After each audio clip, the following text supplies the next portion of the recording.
কাউসার, জি, তুমি এইভাবে আঙ্গুর ফল ছিটতেছো কেন? কারণটা কি? কারণ হচ্ছে যে আঙ্গুরটা দেখছেন, জি, এই আঙ্গুর শুকনাটা অনেকগুলো আঙ্গুর হয়েছে। হ্যাঁ, আঙ্গুরের কারণে এই আঙ্গুরগুলা অনেকগুলো হওয়ার কারণে এই আঙ্গুরগুলা বড় হচ্ছে না। বড় না হলে তাহলে এই আঙ্গুরটা সাইজে যদি বড় না হয় হ্যাঁ। তাহলে ওজন পারবে না। যদি এভাবে ছিঁড়ে দেই পাতলা করে তাহলে এটা ওজনে বৃদ্ধি পাবে এবং খেতেও খুব সুস্বাদু মিষ্টি, হ্যাঁ মিষ্টি হবে।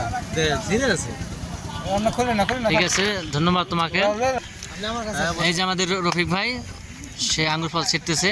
তো আপনি কেন ছিটতেছেন?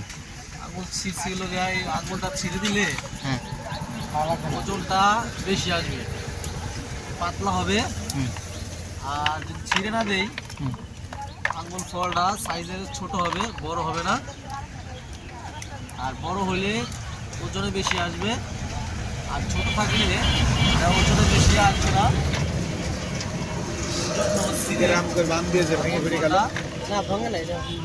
পালিয়ে দেওয়া হচ্ছে, ঠিক আছে? জি জি। এই জন্য লোকা এইভাবে এভাবে আঙ্গুর ফল ছিঁড়ে দিলে ছিঁড়া নাকি? আঙুল ফলটা বড় হবে। কেন? হচ্ছে আপনার হ্যাঁ, আঙ্গুরগুলিতে বেশি হয়েছে, এগুলো হারভেস্ট করার সময় সবগুলো একসাথে পাকবে না, সেই জন্য ছোটোগুলো এবং বড় সাইজেরগুলো ছিঁড়ে ফেলতেছে। তাই তো। আপনারা আঙুর খেতে আসবেন, আঙুরগুলো খুব সুস্বাদু। এটা লোকেশন কোথায়? এটা হচ্ছে সরোজগঞ্জ 6 মাইল।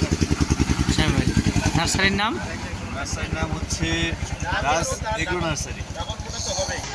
এই যে আমাদের ইকবাল হোসেন, উনি এখন আঙ্গুর ফল ছিটতেছে। ইকবাল হোসেন, কিছু বলার আছে থাকলে বলো, কেন ছিটতেছো বা এটার উপকারিতা কি? এটা আঙুলটা দেখেন, একটা ছোট দেখেন, অনেকগুলো ধরছে। জি, এখান থেকে গুটিটা যেটা ছোট, এটা সব একসাথে পাকবে না, হ্যাঁ, আপনার এটা ছোট থাকবে। এই কারণে এটা বাইসে দিলে এই ফলটা অনেক বড় হবে।